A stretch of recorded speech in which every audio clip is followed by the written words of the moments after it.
Sí, eran el café. Café, Hay café, te tiene que acabar. si no, no nos Ya dan. no, Ok, entonces creo que ya podemos comenzar. ¿Lo presentas, Ángel? Ah, No, perfecto, adelante.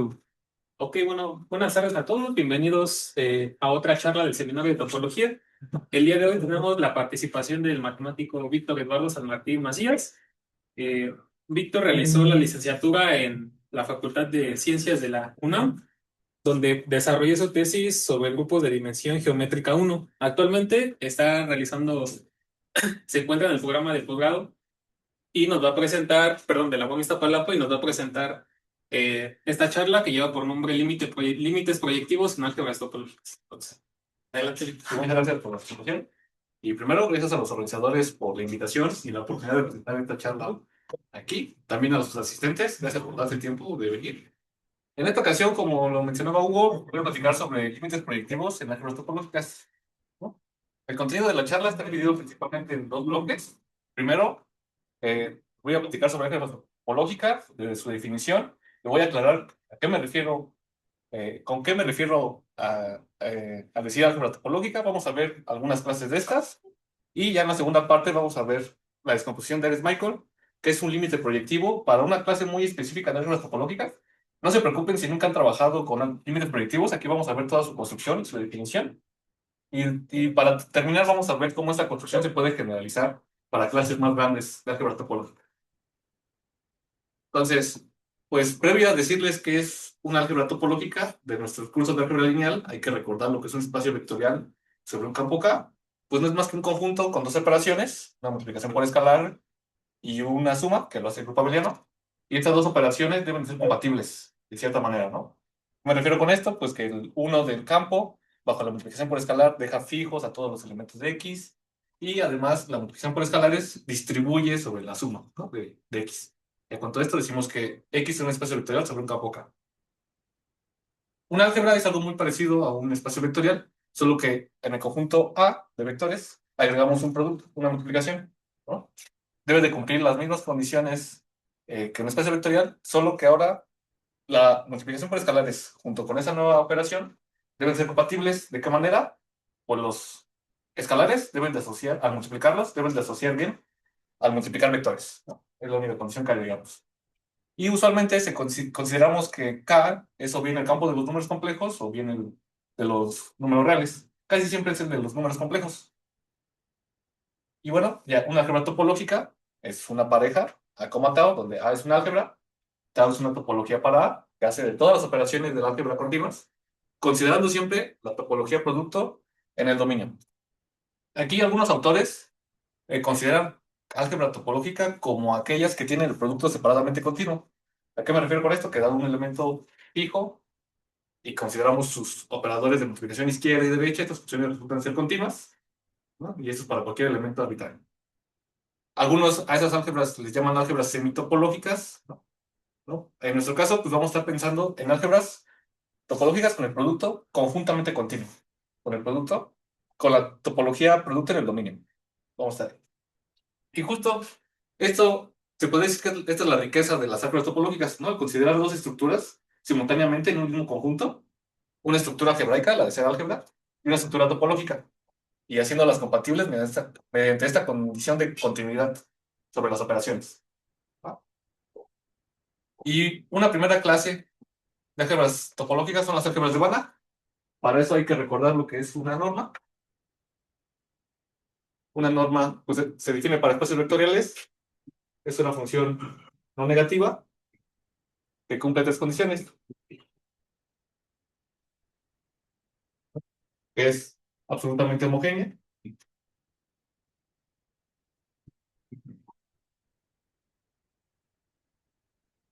cumple la desigualdad del triángulo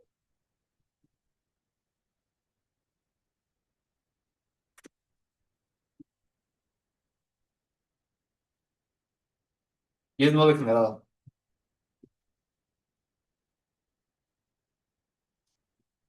Eso es una norma. Entonces, cuando tenemos una álgebra topológica y resulta que su topología está inducida por una norma, una de estas funciones, y además dicha norma hace que el producto sea conjuntamente continuo. Esa condición para la norma se traduce en esta desigualdad, ¿no? Que esta es su multiplicativa. Cuando la norma cumple esta desigualdad, hace del producto conjuntamente continuo, pues decimos que el álgebra es normal. Y si además resulta que la norma es completa, es decir, toda sucesión de Cauchy converge a un punto del espacio, pues decimos que el álgebra es de Banach, ¿no? Y esta clase es muy importante y muy conocida, muchas de sus propiedades. Por ejemplo, en este tipo de álgebras topológicas, l- la función inversión de la multiplicación automáticamente es continua, ¿no? También otra, esto cuando se tiene unidad, ¿no? Claro. También cuando se tiene unidad, el conjunto de elementos invertibles pues, resulta ser abierto. Otra propiedad, y bueno, en esta clase de álgebras topológicas pues, tenemos un montón de fórmulas para el radio espectral. Y bueno, aquí, pues así, esta es nuestra primera clase de álgebra topológica, ¿no? Las de Banach. Ahorita vamos a ir agregando más álgebras topológicas a este diagrama. Y bueno, en este contexto, pues sucede algo interesante. Resulta que en una álgebra topológica, pues cualquier traslación para un elemento fijo, pues es un homeomorfismo, ¿no? Esto implica que un conjunto va a ser abierto, sí, solo si cualquier traslación es abierta. Esto ¿Esto qué quiere decir en la topología? Pues que la topología está completamente determinada por cualquier base local. O sea, si conocemos la topología en cualquier punto, pues la conocemos en todo el espacio. Para no complicarnos la vida, pues pensamos bases locales en el vector cero. Entonces, pues en este contexto, cuando decimos base local, siempre vamos a decir, pensar bases locales alrededor en el punto cero, ¿no? Y bueno, ahorita el juego es imponer condiciones. Entonces, como las bases locales determinan toda la topología, pues vamos a empezar a imponer condiciones sobre las bases locales y a ver qué propiedades obtenemos sobre la topología, ¿no? Lo que nos va a interesar es encontrar funciones que te induzcan a la topología, ¿no? O sea, qué condiciones imponemos sobre, sobre los elementos de la base local para que exista una función que te induzca a la topología. Ese va a ser el juego que vamos a estar enfocándonos, ¿no? Y unas primeras condiciones que imponemos sobre los conjuntos, pues son las condiciones de ser balanceado absorbente. La de ser un conjunto balanceado es que va a contener a cualquier múltiplo de módulo menor o igual que 1, ¿no? O sea, si tengo un conjunto y lo multiplico por un escalar de módulo menor o igual que 1, o sea, como que lo contraigo un poquito, sigo estando dentro del conjunto. Y un conjunto absorbente, eso es un poco... ¿Qué es un conjunto absorbente? U va a ser absorbente si dado cualquier punto del espacio, va a existir un escalar, de tal manera que al multiplicar este U por ese escalar, se va a comer al vector X, ¿no? Eso es, puedo hacer crecer, o sea, pues lo pueden entender como que U va a absorber a cualquier punto del espacio, ¿no? Mediante para alguna escalar, ¿no? Eso va a ser lo que es un conjunto absorbente. Y pues con estas dos condiciones nos permite caracterizar a las familias de conjuntos que son bases locales para una topología que hace de A una álgebra topológica.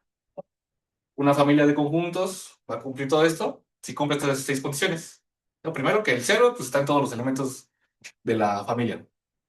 La segunda condición es que para todo elemento U de la familia existe un V, de manera que V más V está en U. Esto va a implicar que la suma pues, sea continua.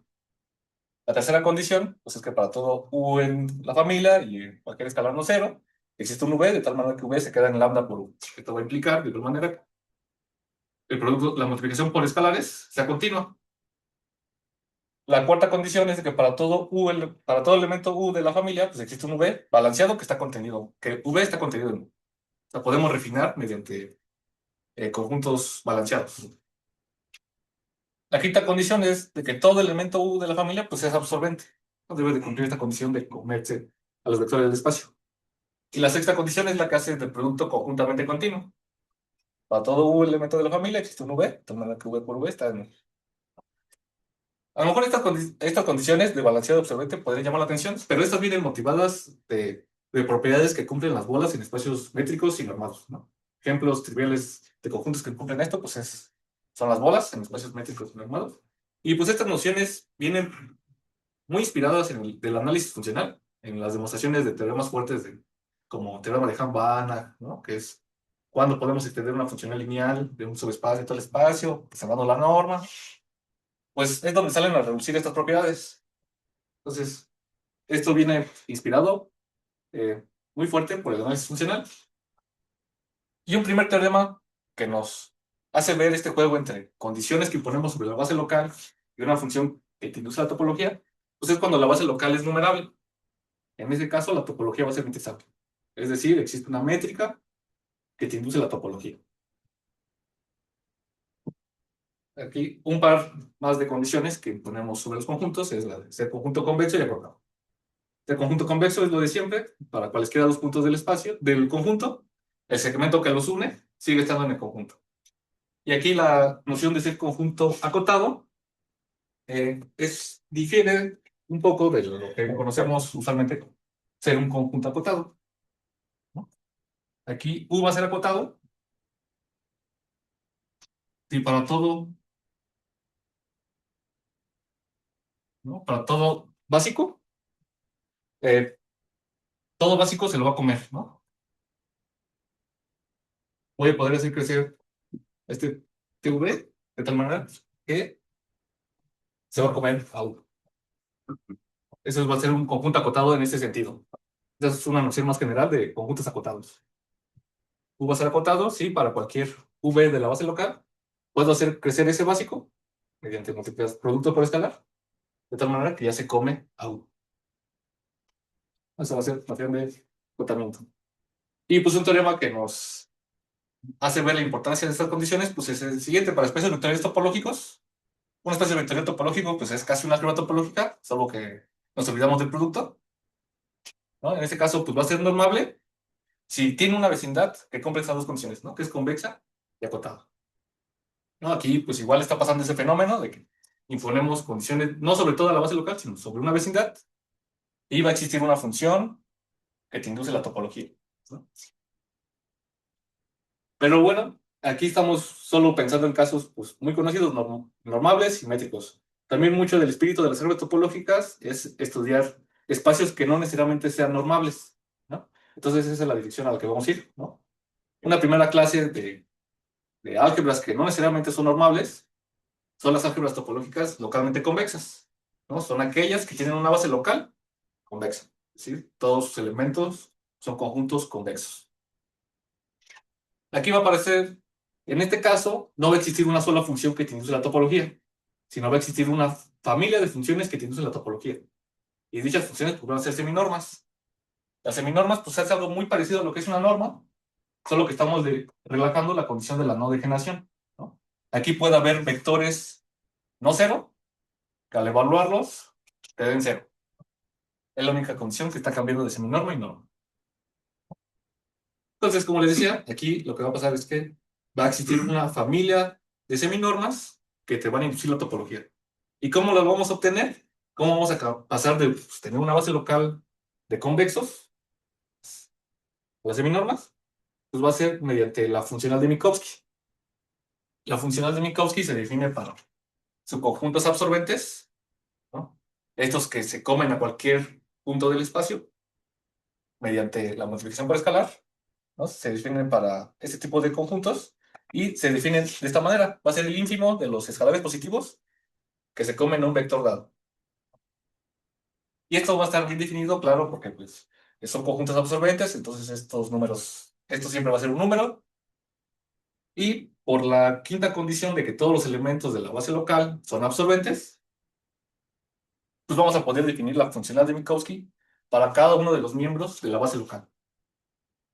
Entonces, pues ahí es como vamos a dar el brinco de tener una base local, puros convexos, vamos a pasar a funcionales a seminormas, ¿no? Todo esto queda sintetizado en esta teoremita, ¿no? Una álgebra topológica localmente convexa, en base local de convexos. Si su topología está inducida por una familia de seminormas, y pues dicha familia tiene que hacer el producto conjuntamente continuo. Eso es esta sexta condición, pero no es más que traducir la sexta condición del teorema de 6 incisos. Traducimos esta condición que aquí está puesta en términos de conjuntos, la pasamos a términos de seminormas, ¿no? Este sería el P, la funcional de Minkowski de U, y estas serían las funcionales de Minkowski de V, ¿no? Solo que en el teoremita, pues viene, la partición viene al revés, ¿no? Al tomar ínfimos y hacer las cuentas, pues la desigualdad queda de esta manera. Solo a lo que quiero llegar es que esta desigualdad, pues hace que el producto sea conjuntamente continuo. Y aquí, bueno, aquí menciono esta propiedad para familias de seminormas, que más adelante voy a retomar, pero sí es la de ser saturada. Cuando decimos que una familia de seminormas es saturada, pues que es cerrada bajo tomar máximos sobre colecciones finitas de elementos de la familia. Es decir, tengo la familia de seminormas, P sub alfa, con alfa corriendo en un conjunto lambda, y me tomo una cantidad finita de esas P sub alfa, y me tomo su máximo, y eso va a ser nuevamente una seminorma. Y si siempre que hago esto, esta Q sigue siendo un elemento de la familia, pues decimos que la familia es saturada. Esta noción la vamos a retomar más adelante, ¿no? Pues mientras lo guardamos. Y pues así va nuestro diagrama de clases de acróstico. Tenemos las álgebras de Banach, que son las normadas completas, inicial, las localmente convexas, que es el círculo amarillo, y de todo esto dentro del contexto de álgebras topológicas. ¿Va? Y una clase también muy importante de álgebras topológicas, que pues dio mucho que se estudió mucho al inicio de esta teoría, fue esto sucedió alrededor de los 50, usó las álgebras localmente M-convexas, ¿no? Una álgebra localmente convexa es aquella que tiene una base local convexa y además agregamos esa condición de idempotencia sobre sus elementos, ¿no? Todo elemento de la familia, pues su cuadrado va a estar contenido en sí mismo. Y con esto vamos a obtener un teoremita muy parecido al anterior. La topología para este tipo de álgebras topológicas va a estar inducida por una familia de seminormas que va a cumplir ahora esta desigualdad, ¿no? En el caso anterior cambiábamos los subíndices, ¿no? Teníamos P sub alfa y aquí apareció un P sub beta, ¿no? Ahora tenemos el mismo índice alfa de ambos lados. Eso pues viene gracias a la idempotencia de los conjuntos de los básicos, ¿no? Al calcular, pues aquí el P sub alfa sería la función de Minkowski de U, ¿no? El P sub U. Es de ahí donde tenemos esta submultiplicatividad. Entonces, pues ahora a las álgebras topológicas localmente M-convexas las pensamos como aquellas cuya topología está inducida por una familia de seminormas submultiplicativas, ¿no? Que cumplen esa desigualdad. Y pues finalmente queda así nuestro diagrama de clases de álgebras topológicas. Tenemos las de Banach, las localmente M-convexas, que son las últimas, de las localmente convexas, y todo esto dentro de las álgebras topológicas, ¿no? Entonces, pues ya va siendo tiempo de presentar un ejemplo, ¿no? Hacer un ejemplo de un álgebra localmente M-convexa. Tomamos un espacio completamente regular y K espacio. ¿No? ¿Qué es eso de K espacio? Que pues un conjunto va a ser cerrado siempre que cuando yo intersecto con cualquier compacto y resulta ser cerrado, pues conjunto con el que empezamos, pues es cerrado, ¿no? Como que la propiedad de ser cerrado está caracterizada para, bajo ser cerrado para todos los compactos. Un conjunto cerrado al intersectar con cualquier compacto, pues el conjunto con el que empecé es cerrado. Tomamos eso, denotamos por K caligráfica a la familia de conjuntos compactos.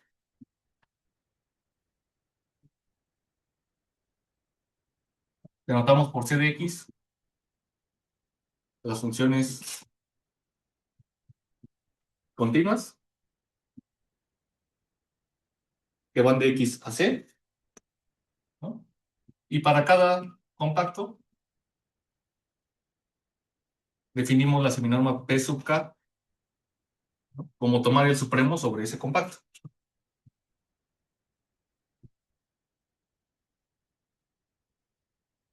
Así. Y pues resulta, ¿no? Que esta lo podemos hacer un álgebra considerando las operaciones definidas puntualmente, ¿no? Las operaciones usuales de funciones que definimos punto a punto, ¿no? Consideramos pues va a ser localmente M convexa. Estas seminormas van a ser submultiplicativas, ¿no? La condición de ser completamente regular, pues esa se ocupa para probar que este conjunto pues, va a ser no vacío. Y la condición de cerca espacio, lo que va a implicar en esta álgebra, es que esta álgebra va a ser completa, ¿no? ¿En qué sentido va a ser completa? Pues en un sentido más general que de sucesiones. Ahora vamos a pensar en redes, ¿no? Pueden pensar lo que una red es una sucesión cuyos índices están corriendo sobre un conjunto dirigido, ¿no? Es algo mucho más grande que... puede ser un conjunto arbitrario, ¿no? Es algo mucho más grande. Entonces, sería es un ejemplo de una álgebra localmente M convexa. Y ahorita nos va a servir más adelante. Entonces, ahora lo que sigue pues ya es hablar de la descomposición de Michael. ¿Qué es lo que nos va a decir a grandes rasgos esta descomposición? Es que vamos a poder poner a ciertos elementos del círculo verde, lo vamos a poder representar como elementos del círculo rojo. Es lo que nos va a decir Ares Michael. ¿Y esto por qué es buena idea hacer esto? Porque esta nueva clase de álgebras topológicas, las localmente M convexas, pues como decía, no necesariamente son normadas. Entonces, pues muchas técnicas ahí pues, pueden ser complicadas al momento de estudiarlas, ¿no? En cambio, las álgebras de Banach, como les decía, son muy conocidas, muchas de sus propiedades. Entonces, si podemos poner a estas del círculo verde en términos de las de rojas, pues podemos ver cómo se heredan algunas de sus propiedades en esta nueva manera de expresarlas, ¿no? Entonces, por eso esa es una de las relevancias de la descomposición de Michael. Entonces, pues esto solo va para álgebras localmente B convexas, ¿no? Cuando como les decía, la seminorma es su multiplicativa, ¿no? Que la norma sea su multiplicativa, ¿qué va a implicar? Pues que el núcleo sea un ideal bilateral. Vamos a recordar que es un ideal bilateral.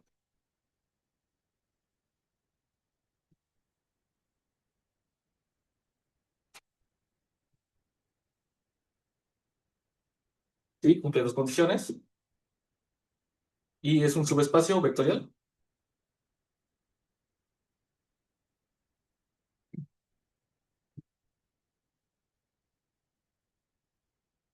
Y cumple estas condiciones de multiplicidad, ¿no? Se come bajo productos. Esto queda contenido en I. Ahí queda en... ¿no? Eso es un ideal bilateral, ¿no? Cuando cumple esta condición. Que se come bajo productos. Cualquier elemento de la... Y además van a ser conjuntos cerrados. ¿Por qué van a ser cerrados? Porque pues las seminormas P sub alfa son continuas en la topología que ellas mismas inducen, ¿no? Van a ser continuas. Entonces, el núcleo al ser imagen inversa del singulete del cero, que es un conjunto cerrado, pues va a ser un cerrado, ¿no? Entonces, por eso, el núcleo de la seminorma van a ser ideales bilaterales cerrados. Esto nos permite tomar cocientes.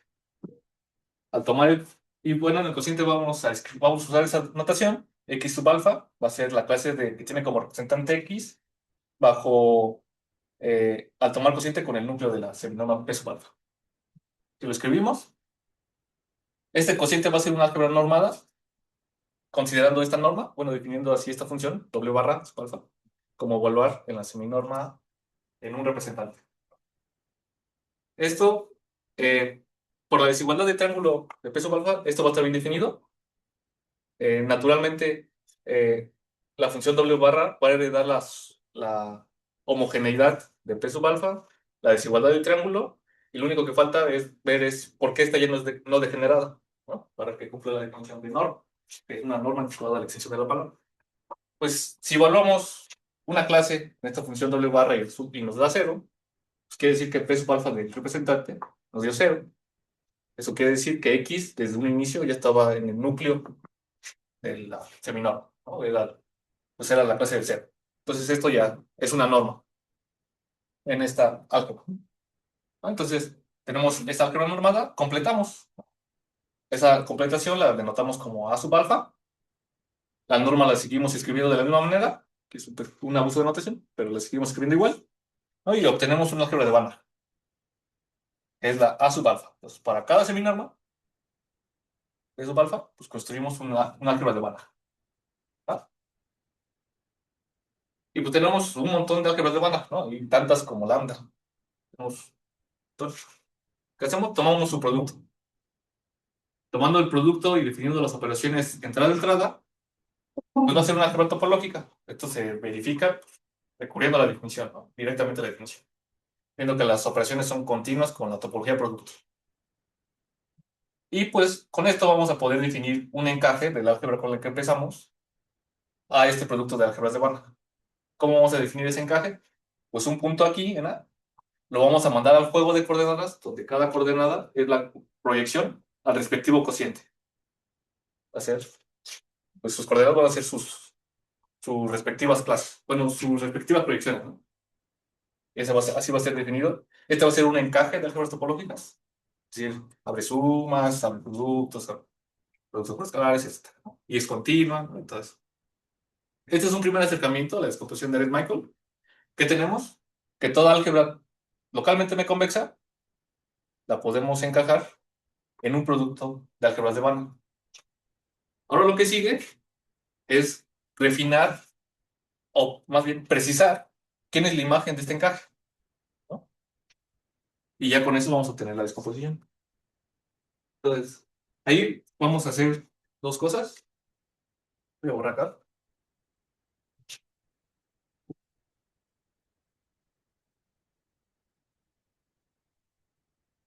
Entonces, a ver, primero vamos a definir un orden parcial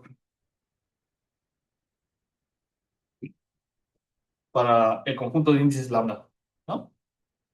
Vamos a definir un orden parcial. Luego vamos a definir para índices relacionados. Vamos a definir f tildes que van del álgebra A sub beta, del álgebra de Banach A sub beta, al álgebra de Banach A sub alfa. Ahorita lo vamos a definir, ¿no? Pero eso va a salir. Y ya, para que con estos ingredientes, si tenemos alfa igual que beta, y permítanme aquí es representar así los puntos del producto, como coordenadas, hacer alfa, beta, ¿no? Tomamos un punto en el producto de las álgebras de Banach. ¿Qué deben de cumplir los índices que estén relacionados de esta manera? Pues van a estar tejidos mediante estas funciones f tildes, ¿no? ¿No? ¿Eso qué quiere decir? Que si yo evalúo esta función f tilde,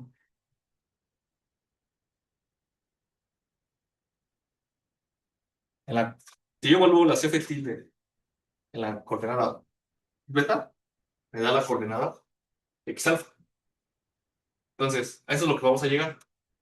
Vamos a ver que la imagen de este encaje son los puntos del producto que están tejidos ahí para algunas funciones que ahorita vamos a mencionar. Están relacionadas de esta manera. Entonces, bien, ¿cómo definimos el orden parcial en el conjunto de índices? Pues vamos a decir que alfa va a ser menor o igual que beta. Si solo si la seminorma P sub alfa es menor o igual que la seminorma P sub beta para cualquier elemento de A. Y aquí es donde retomamos la de la condición de que una familia es saturada. Porque se me olvidó mencionar eso. Si tenemos cualquier familia de seminormas, ¿no? Ahí está fija, y nosotros construimos otra familia de seminormas a tomar máximos, ¿no? De colecciones finitas de elementos de la familia, ¿no? Tenemos una nueva familia que ya es saturada, ¿no? Y pues va a resultar que estas dos familias de seminormas te inducen la misma topología. Entonces, por eso siempre puedes considerar que tu familia de seminormas es saturada, porque al saturar tu familia, la topología sigue igual, ¿no? No te mueve la topología, ¿no? Esta operación de saturar familias no te mueve la topología. Entonces, por eso es que siempre podemos considerar a la familia de seminorma saturada. Y aquí es donde lo retomamos, porque si ya la familia de seminormas es saturada, el conjunto va a ser dirigido. ¿Esto qué quiere decir? Que dado cualesquiera dos índices arbitrarios, alfa y beta, que a lo mejor no están relacionados, va a existir un tercero que va a ser mayor o igual que ambos. ¿no? Esa ya es la condición que lo hace que sea un conjunto dirigido y ya no solo un conjunto parcialmente ordenado. Puedes tomar como cotas superiores para conjuntos finitos. Y entonces, ya para índices que están relacionados, que alfa sea menor o igual que beta, definen los morfismos de álgebras topológicas de los cocientes, ¿no? Del cociente con respecto a del núcleo de la seminorma P sub beta al núcleo de la seminorma P sub alfa. No mueves el representante, solo cambias con quién estás haciendo el cociente, ¿no? Esto va a estar bien definido, ¿por qué? Pues por esta condición. Esta condición pueden verificar que esto va a estar bien definido, va a haber sumas, va a ser continuo, etcétera. Va a ser un morfismo de álgebras topológicas.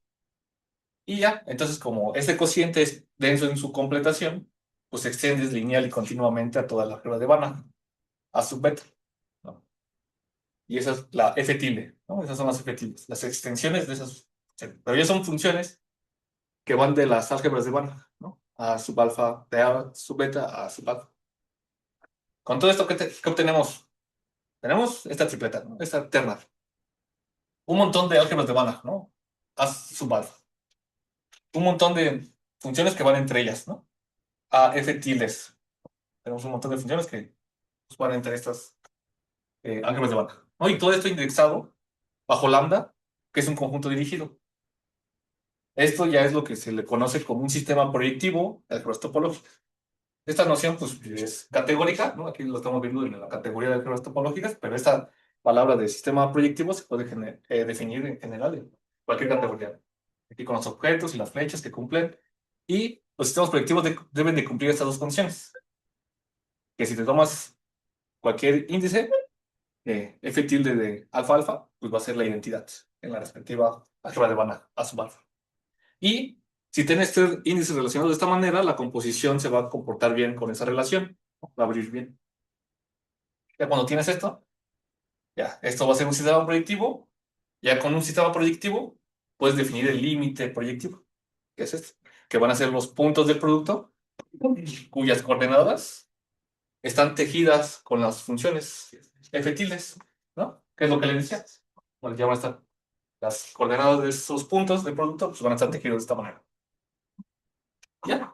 Y pues, ya con esto alcanzamos la descomposición de Michael, que es lo que nos dice que toda álgebra localmente M convexa, de inicio, la vamos a poder encajar en un límite proyectivo de álgebras de Banach a sub alfa, ¿no? ¿Quiénes son? Pues son las completaciones de unos cocientes ahí raros, ¿no? Y en caso de que el álgebra con la que empezamos sea completa, en este sentido que les decía, que toda red de Cauchy converge a un punto, pues sí se va a dar el isomorfismo, ¿no? Y este va a ser un isomorfismo de álgebras topológicas. Y este isomorfismo pues, es lo que se le conoce como la descomposición de Michael. Estamos viendo una álgebra localmente M convexa, estas raras, como con un límite proyectivo de un tipo de álgebras topológicas ya muy conocidas, que son las de Banach. Eh, y ya, ¿no? Así queda. Entonces, ¿qué es lo que nos dice David Michael? Que podemos ver a las álgebras del círculo verde que son completas como límite proyectivo de las que están en el rojo, el círculo rojo, ¿no? En la práctica, ¿cómo se ve esto? Pues retomamos el ejemplo.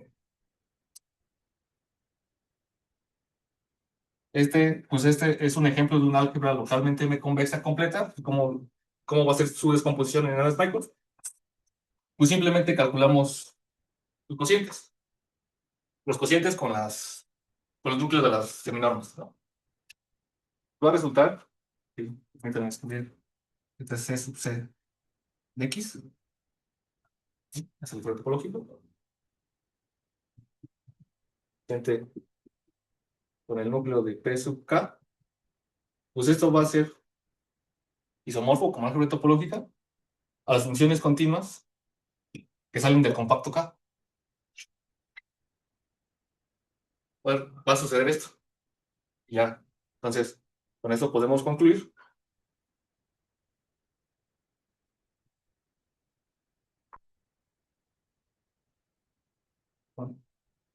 Ah, ¿no? Entonces, podemos estudiar esta álgebra topológica, que es un espacio X, a través de estudiar sus funciones, las funciones continuas que salen de sus compactos, como lo estamos descomponiendo.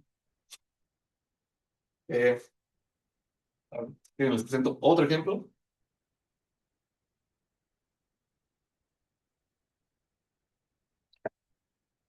Tomamos las funciones infinitamente diferenciables en el intervalo cerrado 0,1, ¿no? Con las operaciones definidas puntualmente y las seminormas. ¿No? Cada natural definimos la seminorma. Va a ser la suma desde k igual a 0 hasta n-1 de 1 entre k del supremo de la késima derivada de t. Así. Eso, aunque no lo crean, esas seminormas van a ser submultiplicativas. Y pues C infinito con esa familia de seminormas es localmente M convexa completa. Y lo que va a pasar aquí es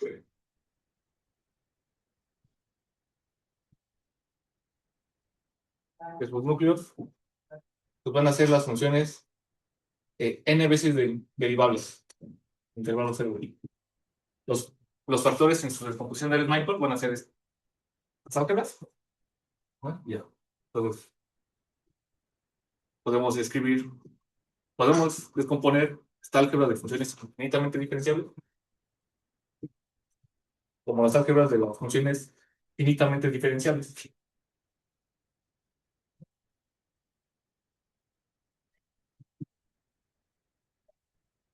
Entonces, aquí también hay que mencionar que la notación del límite proyectivo pues esconde mucho de lo que hay detrás, ¿no? Porque detrás del límite proyectivo pues están esas funciones efectivas que te tejen las coordenadas de tus puntos, pero pues no se escriben, ¿no?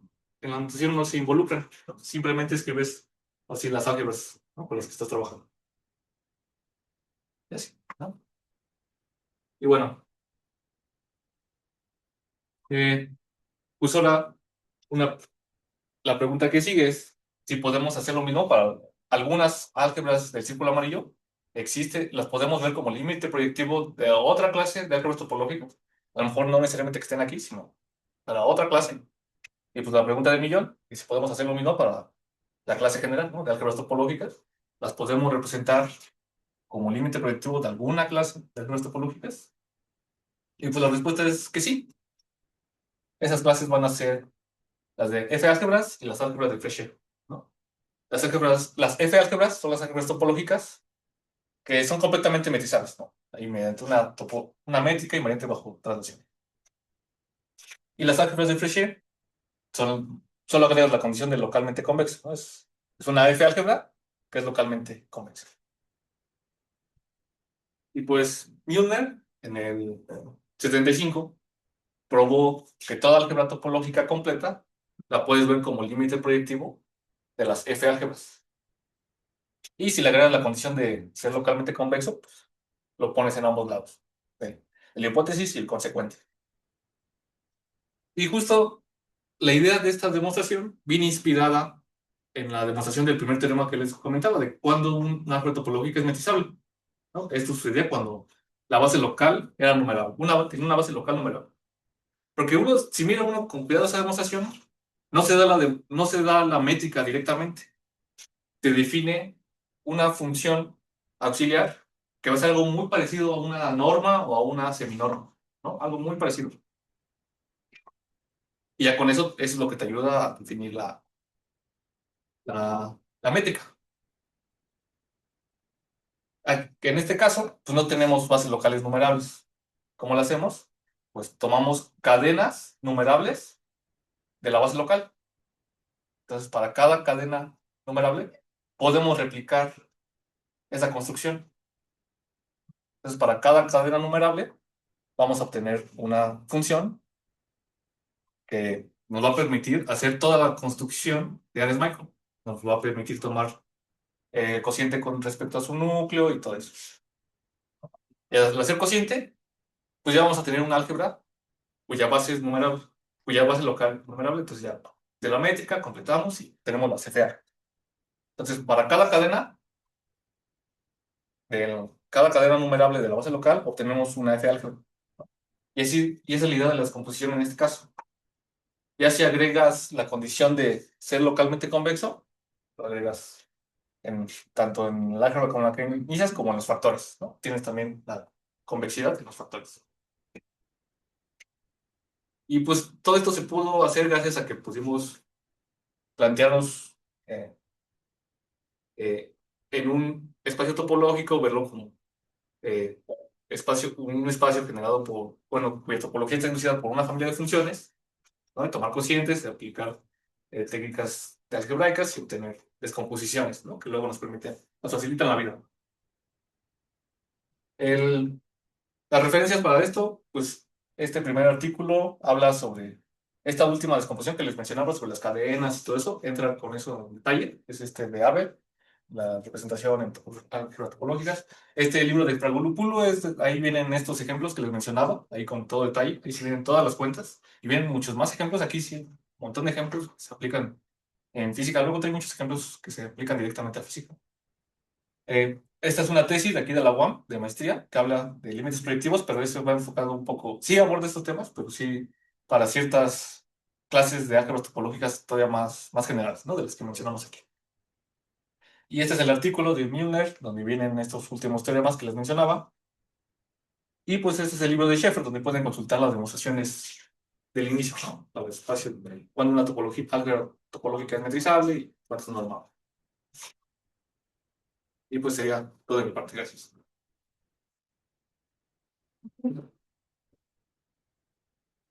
Gracias, Víctor. ¿Alguien tiene alguna duda o algún comentario para el profesor? Comentario, Pablo. Solo ahí las Fs álgebras, cómo construyes las métricas o cómo ya no quedó claro. Con cadenas. ¿Aquí? ¿En este último? Ajá. Sí, con cadenas. Porque este primer teorema de cuando tienes una base local numerable. ¿No tienes problemas con la kernelidad o Justo.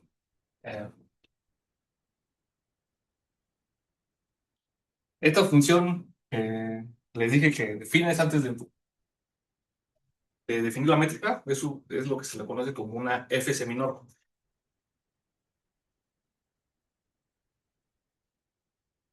Es, es una función que bate en tu espacio y en un negativo. Ya no va a cumplir todas las condiciones de seminor más norma. Va a aparecer algunas, va a cumplir unas muy parecidas.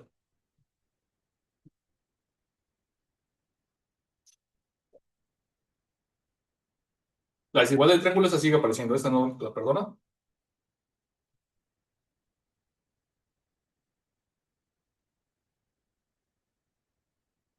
Y la no degeneración, o esa condición, la cambias por. Hay un límite.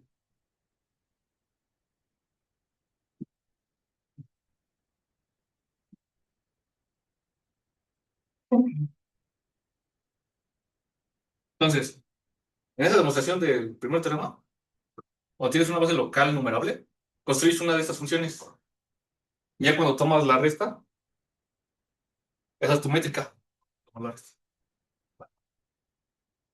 Ahora, esa construcción la puedes replicar para cada cadena base local, una cadena numerable, ¿verdad? Para que puedas construir. Replicas esa construcción y obtienes, para cada cadena vas a obtener una F seminor. Y pues va a resultar que en este contexto de álgebras topológicas, las F seminormas van a ser submultiplicativas, lo que te permite que el núcleo sea un ideal bilateral, ¿no? Cerrado, tomas cociente, etc. ¿No? Y así es como lo construís. Okay. ¿Alguien tiene alguna otra duda o algún comentario para Víctor? Cuando nos pusiste el ejemplo de esta álgebra localmente M convexa, esta, ¿no? Creo que el único ejemplo que pusiste. Mencionaste que X completamente regular y K espacio. Uh-huh. ¿sabes si es como que la propiedad más general para lo que esto es cierto? Es decir, que al hacer esto te genera el álgebra localmente M-convex incompleta, o habrá propiedades de tipo compacidad más débiles para lo que esto sigue funcionando. No sé, la verdad. O, Pero sí, o si te vas al otro lado, ¿no? Si agarras algo más fuerte como localmente compacto, eso te produce, lo hace trivial o algo por el estilo. eh, no sabía, no sé.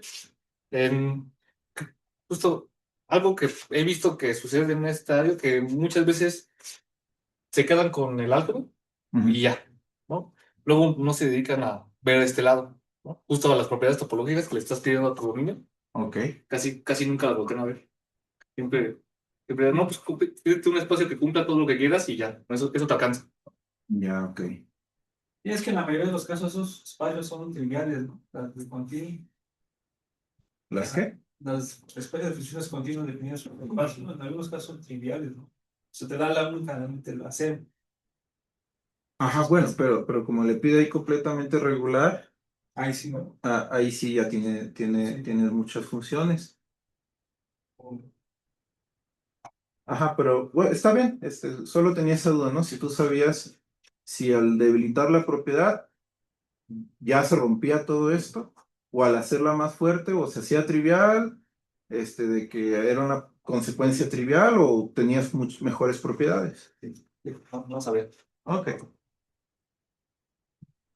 En este teorema es necesario la hipótesis del competidor. Eh, sí. Justo hasta en Alice Michael, la primera versión, tienes el isomorfismo cuando el álgebra es completo. Y esa hipótesis, a lo mejor de un inicio puede parecer aquí, ¿qué hace esa completitud aquí? Pero justo al dar el encaje, ocupas la completitud para demostrar que la imagen de esto es denso. Pruebas densidad y es completa, entonces ya es todo el espacio. Sí, justo ese es un detalle importante de la discusión de Michael, porque muchos simplemente se toman álgebra localmente más convexa y ya la ven como un límite predictivo, ¿no? Pero hay que tener en cuenta que solo se puede para álgebras complejas. Una curiosidad, Víctor, el teorema de los seis incisos, ¿sabes a quién se le atribuye? Mm, no, la verdad no. Porque, por ejemplo, en grupos topológicos se le atribuye a Contraguin, ¿no? Pero ya al hacerle una modificación, la modificación para grupos paratopológicos lo hace Ratsky. Porque prácticamente los seis incisos son prácticamente lo mismo que en grupos topológicos, pero no sé, no creo que también se le atribuya a Contraguin. Por ejemplo, creo que dijiste que en la bibliografía, no sé, ahí viene también el último, seis incisos. Ajá. Sí, en el Sheffer. En el Sheffer. Sí, pero este es como, porque el Sheffer solo lo hace hasta aquí, Sí. lo que es espacio vectorial topológico. Es que justamente ese segundo creo que lo que nos ayuda es para probar la continuidad de la operación, ¿no? Ese último seis. Sí, aquí el 6 pues es la continuidad del producto. De Del la multiplicación. producto y el del 2 es para el de la suma, La ¿no? suma y ese es la multiplicación por escalar. Sí, pero no sé si tenga nombre. Pues viene en el Sheffer, también puedes encontrar en el Rudy. Sí, solamente se me hizo curioso, ¿no? Para ver como que a quién realmente se le atribuiría, ¿no? Porque prácticamente eso sale lo mismo que el de Contraguin, y pues ese es un teorema muy famoso y utilizado en grupos, ¿no? Ujú. Y también justamente el de abajo se le atribuye, bueno, en grupos se le atribuye a Birkhoff Kakutani. Sí, entonces, incluso la demostración también en grupos topológicos recurre a una función. A las normas, ¿no? Sí, exacto. Sí. Y también está otra pregunta, por ejemplo, hay varios resultados como que, como que tienen intersección, ¿no? ¿Sabes, por ejemplo, por ejemplo, con los sistemas de separación, ¿no? Es que hay muchos proyectos que pides completamente regular, pero en grupos basta con que sea regular para que ya sea completamente regular, ¿no? Entonces, ¿será que igual que acá también? Sí, las pruebas topológicas, los axiomas de separación son equivalentes de T3 a T0. Incluso aquí, en la definición, Aquí puse una álgebra con una topología de Hausdorff, pero aquí poner T0 completamente regular va a ser equivalente. Igual, con grupos. Ok, ok. En grupos hay un problema con la normalidad. ¿Aquí se sabe algo de la normalidad? No sé de la normalidad. Porque, por ejemplo, en grupos, todo es bonito de T0 a T3, hasta T3,5, hasta completamente regular, ¿no? Pero ya en la normalidad, ya muchos como que ya ahí, no se meten, ¿no? O sea, es un problema con la normalidad, no se comporta bonito, digamos, con lo de la normalidad. Por eso es de que muchos como que estudian hasta completamente regular, ¿no? Por ejemplo, ya sea los grupos topológicos, paratopológicos, semitopológicos, ¿no? Y no sé, nunca he visto si empiezan a haber propiedades de normalidad en álgebras topológicas, no he visto. Como que muchas de sus propiedades van más enfocadas a cuestiones espectrales, descomposiciones y todo eso.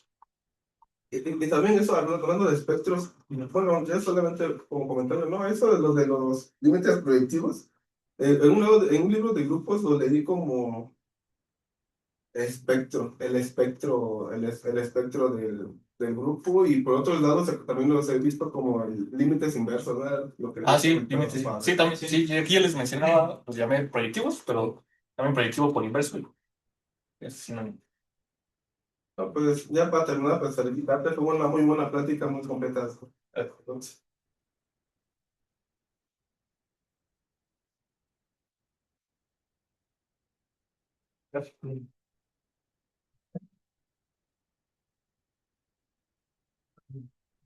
gracias a todos por su asistencia y pues recuerden el café, la galletita. Esto. Ah, sí. Paso. Chicos,